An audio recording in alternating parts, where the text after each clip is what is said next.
min anfusihim wa mimma la ya'lamun. Wa asyhadu an la ilaha illallah wahdahu la syarika lah. Wa asyhadu anna Muhammadan abduhu wa rasuluh alladzi la nabiyya ba'dah. Amma ba'du. Bapak Dr. Zulkifli Mansah, SE dan SC, dengan seluruh keluarga besarnya yang kami hormati dan kami banggakan. Izinkan kami mengucapkan rasa syukur kehadirat Allah Subhanahu wa Ta'ala karena kami dengan rombongan saat ini sampai di kota Lombok, Pulau Seribu Masjid, Kota Mataram, yang tentu saja banyak diidamkan. Dan lebih bersyukur lagi karena kami beserta rombongan datang ke tempat ini dalam keadaan selamat. Karena kami sebagai muslim sejati berkeyakinan apabila Allah telah menetapkan celaka, tidak ada orang yang bisa menghalangi. Jangankan dari Jawa Barat ke Nusa Tenggara Barat, di rumah pun orang bisa celaka. Apalagi ini mengarungi pulau, dan alhamdulillah Allah telah menakdirkan kepada kami beserta rombongan dengan takdir yang terbaik. Ini yang merupakan mukadimah dari kami. Pada kesempatan sore hari ini, saya atas nama rombongan ingin menyampaikan dua hal kepada Bapak ini sebagai yang pertama, yaitu adalah mohon maaf yang sebesar-besarnya apabila kami dalam hal berperilaku dan bertingkah tidak sesuai dengan adat dan tradisi Bapak sekeluarga di tempat ini. Itu yang pertama, kami mohon maaf yang sedalam-dalamnya. Dan yang kedua, kami memohon kepada Allah agar kebaikan dan penerimaan Bapak yang demikian meriah dan amat sangat memuaskan, tentu saja kami mengucapkan terima kasih yang setinggi-tingginya atas penerimaan yang demikian memuaskan ini. Saya atas mengucapkan selawat syukur kepada Allah Subhanahu wa Ta'ala, berkat rahmat dan hidayahnya Allah mempertemukan kita di Lombok, di tempat yang insyaallah pada ini. Salawat dan salam semoga tercurah pada junjungan kita Rasulullah Muhammad SAW, keluarga beliau serta umat yang istiqomah sampai akhir zaman. Ini mengingatkan saya ketika melamar ibunya Nida.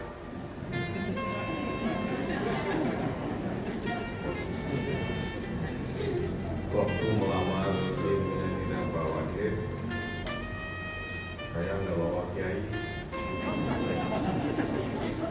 Saya juga nggak bawa keluarga, tapi saya membawa 4 aktivis mahasiswa.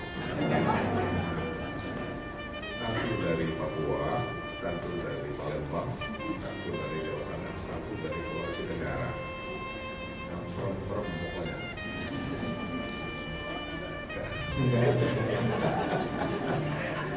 Karena kebetulan waktu itu saya masih jadi ketua senat di UI.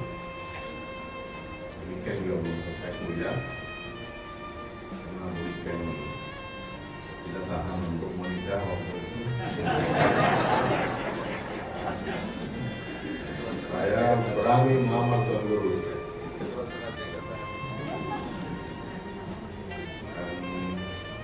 waktu itu saya dikasih uang sama ibu saya 1.500, itu saja modalnya. Langsung datang ke ibu mertua, alhamdulillah. Oh, kami tidak banyak panjang, yang jelas datang mau meminang anak bapak dan ibu, kalau terima syukur, kalau enggak hati-hati aja.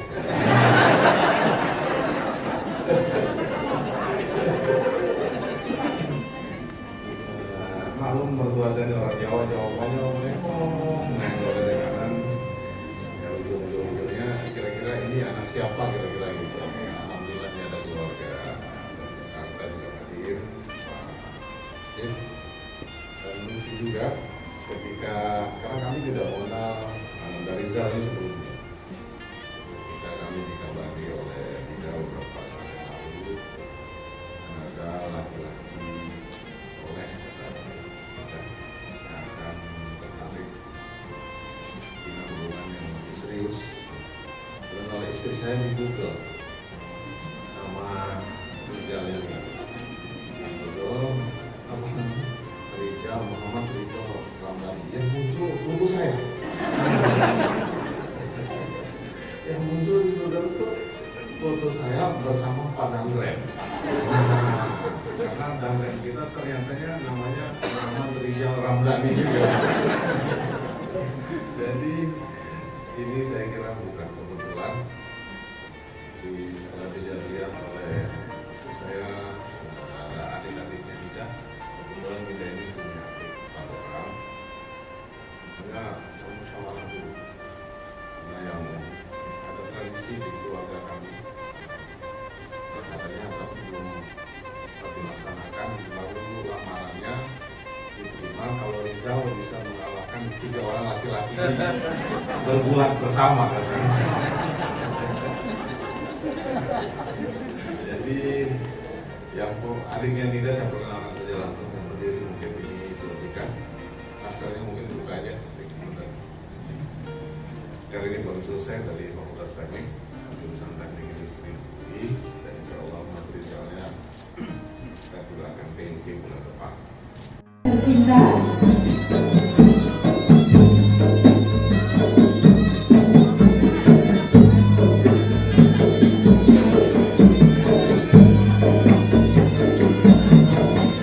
terima kasih.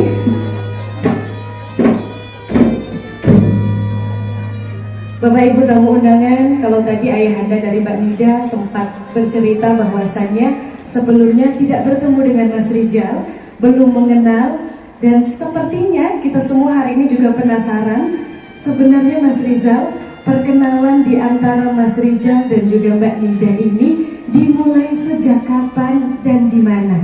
Boleh kita bantu untuk mic-nya? Silahkan berdiri dan menjawab. Mas Rizal, diceritakan kepada ayahanda dan ibunda tercintanya. Kami tak mau kalah, supaya semua tahu bagaimana Rizal bisa ketemu dengan Nida, bagaimana awalnya. Alangkah lebih baiknya Rizal pun bercerita sedikit saja, karena kan sekarang lagi kumpul keluarga nih, kan kita nggak tahu suasana seperti ini apakah akan terulang lagi atau tidak, maka kita manfaatkan di waktu ini. Izinkan memulai. Bismillahirrahmanirrahim. Jadi saya dengan Nida itu satu universitas di UK, tepatnya di Scotland, University of Stirling. Saya masuk ke UK itu di tahun 2019, pada bulan September tepatnya, begitupun Nida. Namun saya dengan Nida itu ketemunya di bulan Maret, tanggal 1 tahun 2020. Pertanyaannya kenapa? Kok baru ketemu setelah 6 bulan lamanya? Itu karena memang kebetulan kita berbeda jurusan, dan juga kebetulan Rizal stay-nya itu di dekat university, sementara Nida itu ada di kota Stirling, seperti itu. Pada tanggal 1 Maret 2020, Rizal bertemu dengan Nida melalui salah satu komunitas, yaitu PPI Sterling, Persatuan Pelajar Indonesia di Sterling. Kebetulan di sana kita sedang bermasak-masak. First impression ketika saya melihat Nida, ya ubahnya seperti pertemanan biasa lah. Saya melihat Nida, oh inilah Nida. Jadi biasa-biasa aja sewaktu awal. Gak tahu kalau Nida ketika lihat Rijal ya. Gimana Nid? Nah, singkat cerita, Rijal pernah bercerita ke salah satu senior Rijal yang juga mengambil S2 di Sterling University, namanya Kak Rida. Namun kebetulan beliau belum bisa hadir, insya Allah besok. Kak Rida ini tempat curhatnya Rijal. Rijal sempat berkata ke Kak Rida, Kak, tolong cari jodoh dong untuk Rijal. Barangkali karena Rijal ingin meniatkan diri untuk menikah di umur 25 tahun. Singkat cerita, Kak Nida pun langsung berbicara seperti ini. Jal, itu Nida. Kenapa Kak? Ya dia itu baik hati, sederhana, low profile. Pokoknya sesuai apa yang kamu inginkan. Karena Rijal sejujurnya kalau bercerita ke Kak Rida ingin cewek seperti apa, ya seperti itulah yang tadi Kak Rida jelaskan. Hingga pada akhirnya Rijal pun beristikharah untuk mencoba menelusuri apakah benar Nida itu seperti itu. Hingga pada akhirnya Rijal pun mencoba untuk PDKT. Cuma PDKT-nya halal ya ibu bapak. Jadi Rijal mencoba untuk ngajak kopi Nida di sebuah kafe, kemudian kita berbincang satu sama lain. Itu di bulan Juni, jadi bukan di bulan Maret.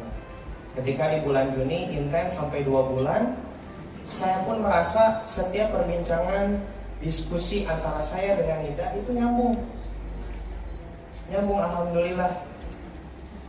Kalau Nida itu ya, mohon izin untuk menjelaskan bagaimana sifat Nida dalam pandangan Rijal. Pertama, Nida itu pendengar yang baik. Kedua, Nida itu sederhana.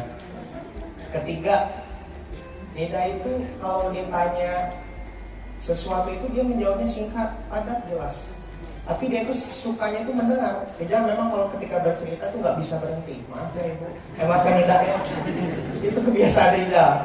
Dan Nida itu pendengar yang baik, jadi cocok ya. Jadi ketika Rijal curhat hati, curhat, itu Nida sering sekali untuk mau mendengarkan Nida. Itulah yang membuat Rijal cocok banget kayaknya dalam hati seperti itu. Hingga pada akhirnya Rijal pun merasa bahwa mulai terpikat hati saya kepada Nida. Namun saya tak mau langsung saja mengungkapkan rasa cinta Rijal ke Nida. Rijal secara pribadi istikharah sepanjang waktu, kemudian izin dulu kepada bapak dan mama. Kata bapak dan mama, ya silahkan. Alhamdulillah bapak mama mungkin menyetujui Aida kalau memang Aida benar-benar mendapatkan seseorang yang ingin dimiliki oleh Aida. Tapi pertama mungkin Aida harus tahu beliau keluarga siapa dulu.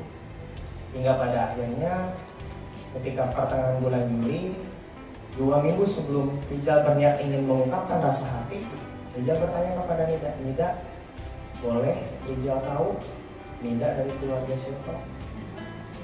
Nida ketika itu mukanya berbeda.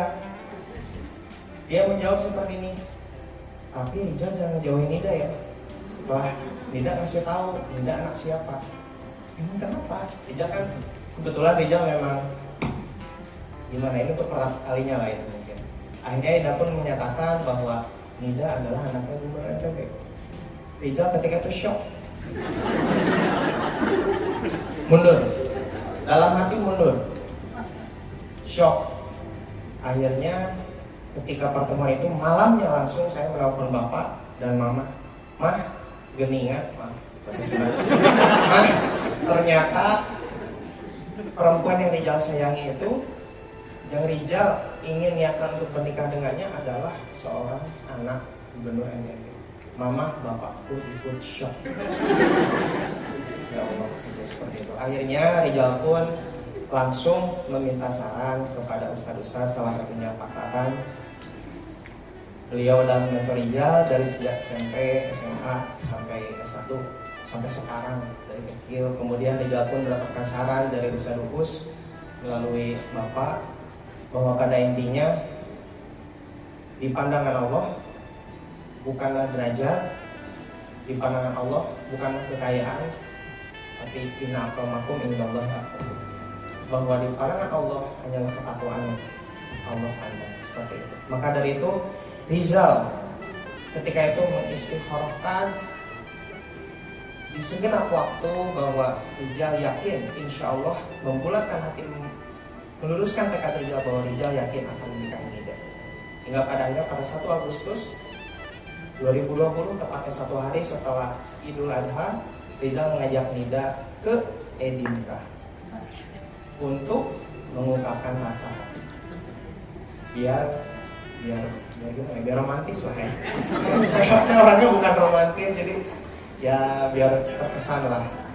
Akhirnya saya mengajak Nida pada bulan Agustus itu, kemudian Nida pun mengungkapkan rasa hati, Nid, Rizal suka dengan Nida. Nida pun langsung menjawab dengan senyum hati, sama Nida pun suka ke Rizal. Di dalam hati saya sudah tahu, oh Nida pasti naksir kan.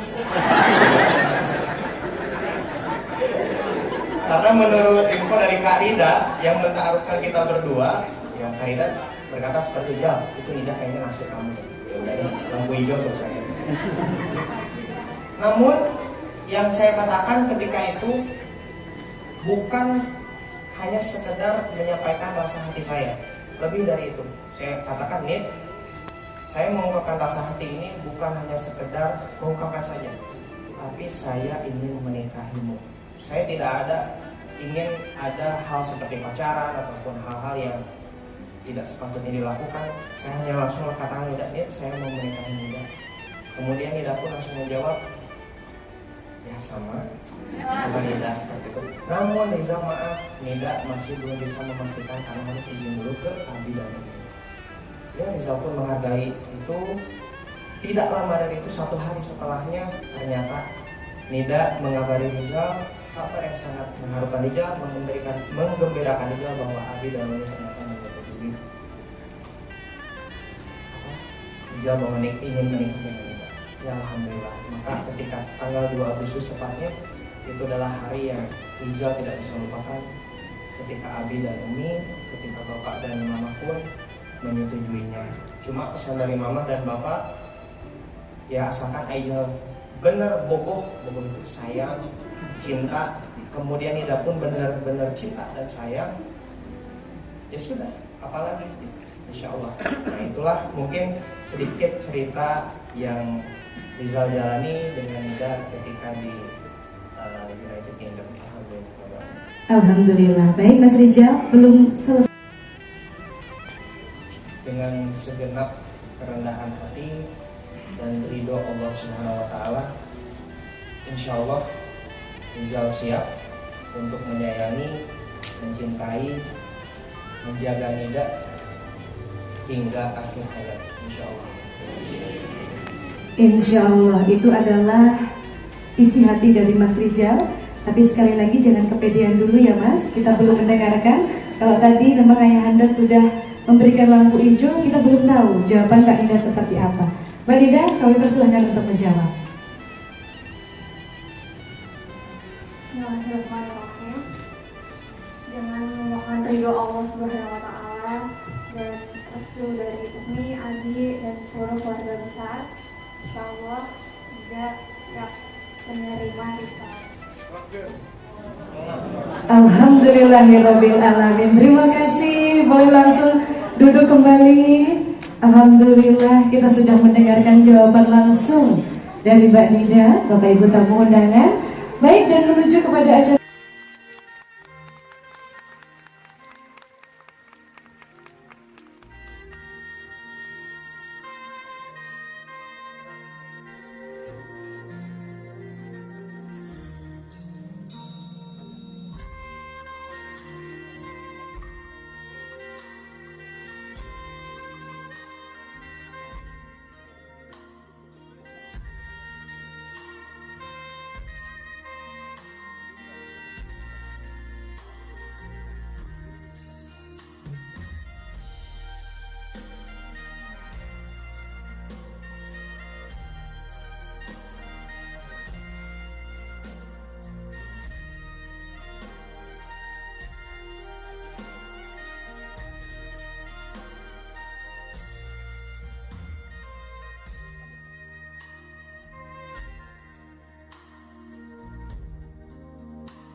know you appreciate that.